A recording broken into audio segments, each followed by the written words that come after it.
What is up, you guys? It is me, Sue St. Michaels, and welcome back to the Nighttime True Crime Podcast. So, I just want to say that this is episode 6. I know I made the mistake in the last video of labelling episode 6. So, what I'm going to do is the last video, which is labelled episode 6, is going to stay labelled as number 6 because I'll be on that lazy shit. And the episode that I'm going to upload this episode is going to be episode 5, so just hopefully that clarifies things. I don't know, I'm a dumbass. So, if you would like to like today's video, comment down below any future case suggestions you may have or that you want to see me cover, and I'm more than down to do it. Share today's video, please subscribe to my YouTube channel, and don't forget to hit that like, that subscribe, the notifications bell, all that fancy shit. And without further ado, let's get into today's episode. So, ladies and gentlemen, today we're going to be covering for our episode 6 episode, which is going to be episode 5, but let's just avoid the whole confusion. Today we're going to be doing the case of Michael Hamer, which is actually a well-known and recent-ish case in the UK. So if you're curious, you want to know a little bit more, grab your snacks, lie down, get ready for sleep, relax, and let's get into it. Credited sources will be in the description box below if you're interested in doing some of your own research.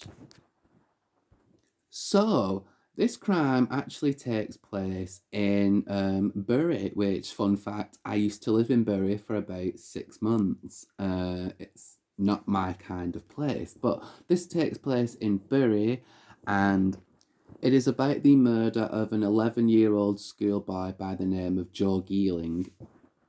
And Joe Geeling was actually murdered by a 14-year-old named Michael Hamer. They both attended the same school. Now, to be noted before we actually get into the story of the crime, Michael Hamer and Joe Geeling were polar opposites.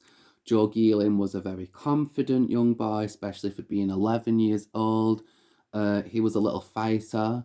God bless him. He was receiving some treatments, which we'll talk about a little bit later on. Joe Geeling had a lot of friends. He was a very sociable lad. Whereas Michael Hamer was the exact opposite, very quiet, unpopular.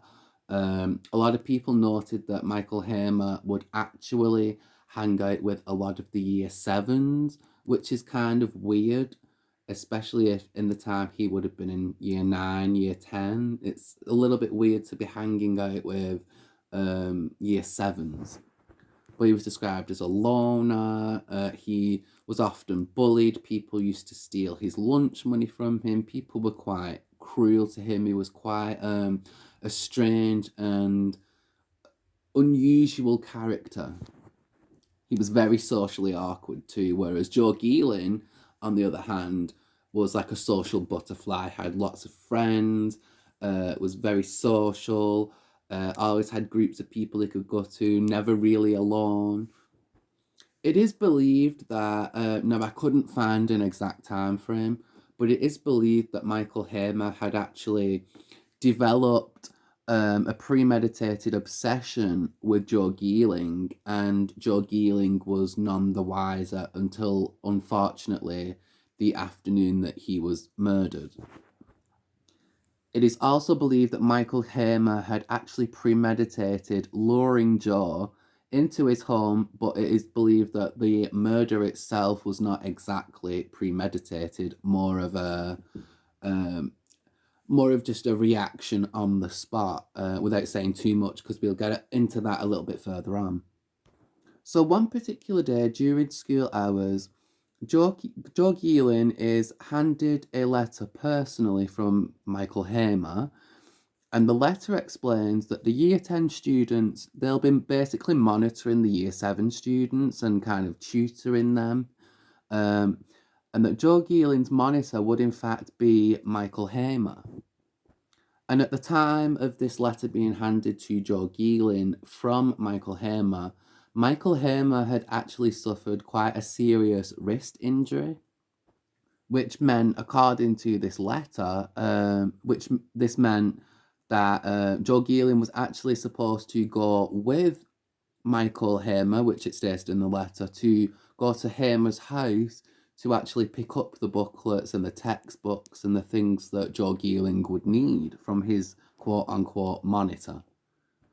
Also, in this letter, it was written that Joe Geeling's mother was aware that Joe would be going to Michael Hamer's house and that she would be there shortly after he'd arrived to pick him up. So, in essence, kind of suggesting to Joe Geeling that his mother was okay with him going to Michael Hamer's house and she was fully aware and there was no issues. And the letter that was actually handed to Joe Geeling was a forged letter written by Hamer, but it was made to look as though it was written by the deputy head of the school. It was also written in red ink, which is simply something that does not happen. Nor was there any such thing as year 10s monitoring year 7s. It was basically just a ruse, just a way to trick Joe Geeling into attending Hamer's house alone. And of course, if you receive a letter like that and you're young and you're naive, you're 11 years old, it seems legitimate. You're also being told that, you know, you're being monitored by a year 10 and that all the other students know, because that was apparently part of that too. And also later in the day, Joe Geeling did actually ask his friends about this letter and things like that. And also with the includence in the letter of Joe Geeling's mother going to attend Hamer's house to pick him up later, it would seem legitimate to an 11-year-old. So obviously, as one would suspect, Joe Geeling later in the day, he begins to question his friends on whether they have received the same letter from any other year 10, and Joe was actually told by his friends that they did not receive the letter. He did show the letter to his friends, which ultimately ended up in another teacher overhearing Joe's conversation about this letter with friends. The teacher had actually asked to see the letter that Joe Geeling had been given by Hamer, and of course he showed the teacher. And the teacher reads the letter and she's very concerned, and she explains to Joe that this is not normal, that letters like this are not handed out to people, especially if it's from a deputy head. You wouldn't be getting it in red ink. You wouldn't be getting it handed to you from a year 10. If anything, it would come from the deputy head themselves. And why was there no other children in the year 7 year that were receiving these letters? So basically, she clicked on to what was happening, and this teacher had actually advised Joe Geeling to go and see the deputy head immediately or at the end of the school day, and to go straight home at the end of the school day, sorry, as the teacher was concerned. And she even went as far as to actually go and speak to other members of staff that were more experienced about this letter, because she had some really genuine concerns and she just felt like something was off. However, tragically, Joe Geeling didn't actually go to discuss the letter with the deputy head at all that day. So, at the duration of the school day, at the end, Joe Geeling is actually spotted walking shortly behind Michael Hamer on their way home, heading towards the direction of Michael Hamer's house. So, to be noted, Joe Geeling had cerebral palsy, which is why he was actually receiving treatment. So this is a very vulnerable, very, very, very vulnerable young 11-year-old child that Michael Hamer is premeditatingly taking advantage of, knowingly tricking, knowingly luring, knowingly putting on a false facade. And it's just so sad to think about, because you realise how defenceless this poor child was. So shortly thereafter, arriving at Michael Hamer's home, it's hypothesized that Michael Hamer had actually attempted to kiss Joe Geeling, and Joe Geeling had rejected the kiss, potentially feeling so uncomfortable that Joe actually decided to tell Michael Hamer, hey, listen, if you don't stop this, then I'm going to tell the people at school the next day that you're gay. So initially, what that tells me is, and shout out to Emma Kenny too, because I agree with her so much when she says this.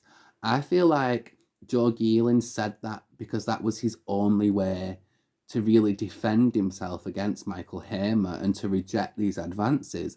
Because this is an 11-year-old child that Michael Hamer could easily overpower. And he has cerebral palsy too. So he's even more vulnerable. So it does make sense that that would be used in a threatening way just to get Michael Hamer to back off. So I understand that. So upon hearing this information, Michael Hamer flies off the handle and violently attacks 11-year-old Joe Geelan with a frying pan and hitting him over the head with such force and multiple times that the intensity of the force that was used to strike Joe Geelan in the head actually caused the frying pan to break. This is an 11-year-old baby that is suffering from cerebral palsy, that is vulnerable, that is unable to defend herself properly. It's incomprehensible. So later in the attack, Michael Hamer's violence and rage actually goes up a notch. Also, Michael Hamer has a chance to calm down because what he does next is he decides to head down to the kitchen and grab two kitchen knives. So in that space of time of him leaving Joe Geelan after he'd attacked him viciously and with such force that the pan broke in half, to walking into the kitchen, that was his window of opportunity to actually stop what he was doing.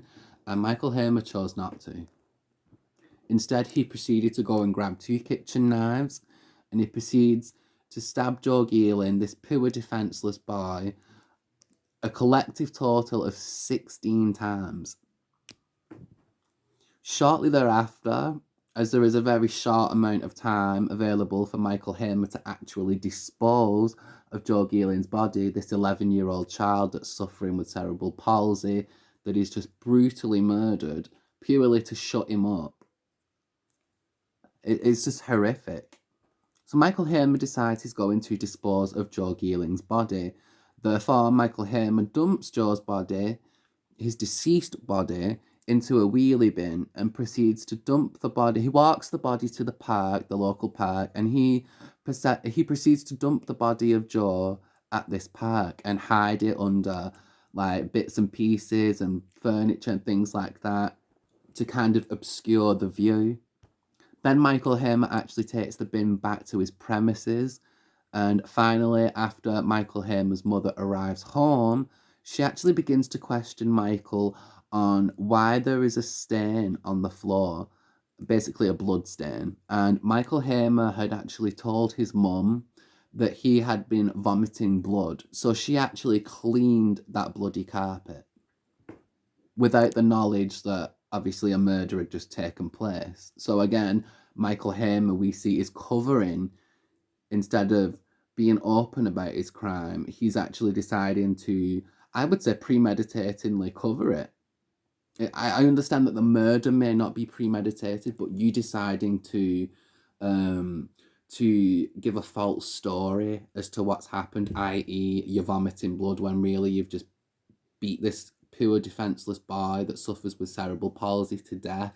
Not only that, you go and grab not one but two kitchen knives and you proceed to stab this poor child that has cerebral palsy, that is 11 years old, that is defenseless 16 times. So obviously Joe Geelan's body was found in the local park, and it was a few days, I believe, before they were actually able to move Joe Geelan's body, which is absolutely heartbreaking. The fact that his mum, his dad, would have had to sit there in their homes knowing that the son was left in a park. Oh my God, that breaks my heart.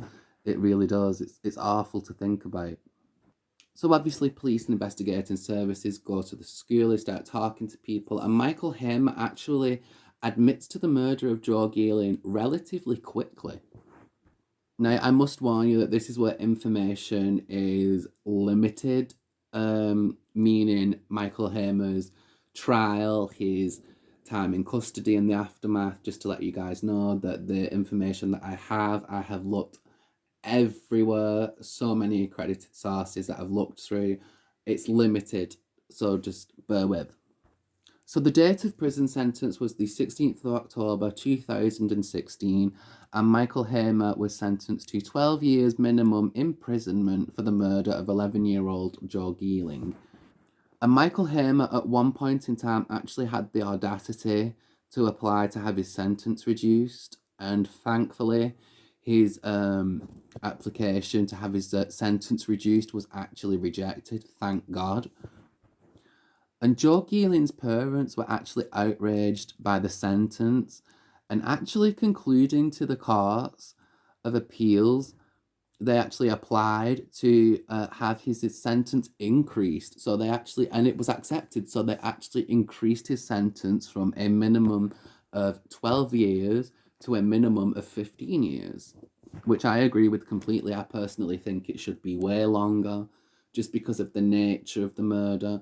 The fact that this poor defenseless child had cerebral palsy, the fact that Michael Hamer could have stopped at any point. Like I said earlier in the video, he had that opportunity from walking outside the living room to go into the kitchen and coming back. He could have stopped. He could have simply just not even did what he did. He didn't need to do that. This is a defenseless child. Like, these are the cases that are disturbing to me the most, when it's a defenseless child. But I guess it irks me and it annoys me even more because this is a child that was ill. This was a child that was so vulnerable. This was a child that was suffering from cerebral palsy. He was getting regular treatment. This was a child that was not able to defend themselves. Joe Geeling did not stand a chance.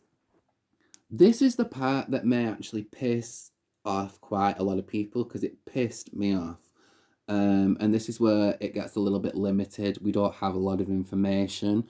But Michael Hamer, who was 14 at the time of killing this 11-year-old child, due to his age, he didn't actually go to prison. He went to a secure unit. And this is the part that might piss you people off. Not only did he go to a secure unit, but a secure unit is nothing like a jail. You get education, there's games there, there's TVs, there's gyms from what I've heard, it's basically like the places where they put Thompson and Venables, basically like one of those places. And my question would be, where's the punishment? Because I understand rehabilitation, but where's the punishment? Because sending somebody that's murdered a child with cerebral palsy, that's just next level law, putting them into a secure unit where they've got... I did watch a documentary on Thompson and Venables, so I don't know if they did the same thing with Michael, but one of the heads of the secure unit said that they were spending $3,000 a week. $3,000 a week on these children. So I'm assuming that was kind of around the approximate amount that Michael Hamer was being paid. They were paying to keep him there and keep his lavishments, and I will call them lavishments because it is an insult to the parents, because a secure unit and prison are two different things. And I understand Michael Hamer was only 14 at the time, but come on. He battered this lad to death with a pan with such force that the pan broke.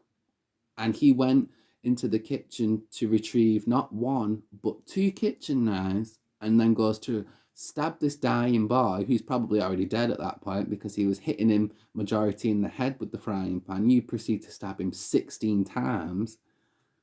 Where's the fucking punishment? And it is actually, this might piss a lot of people off because it really did piss me off.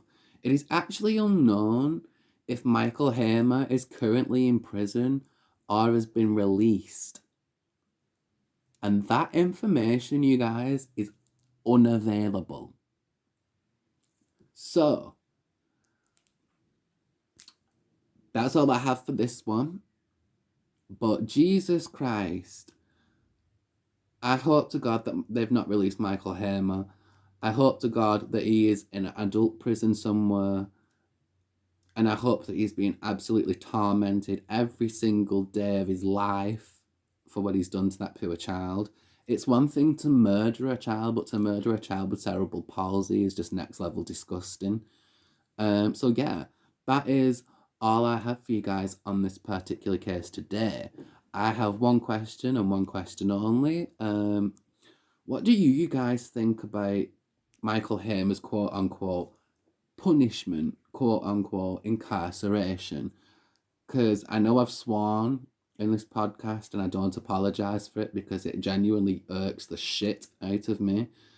From my research, I'm thinking to myself, what kind of punishment did this horrible, depraved paedophile have?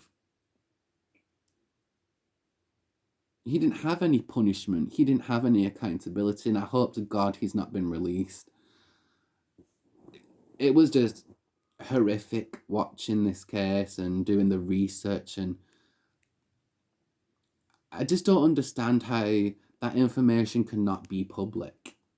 Why can't we as the public have the right to know where this paedophile is, where this child killer is, where this person is? We should have that right, especially even if not the public, definitely Joe Geelin's mother and father have that right to know.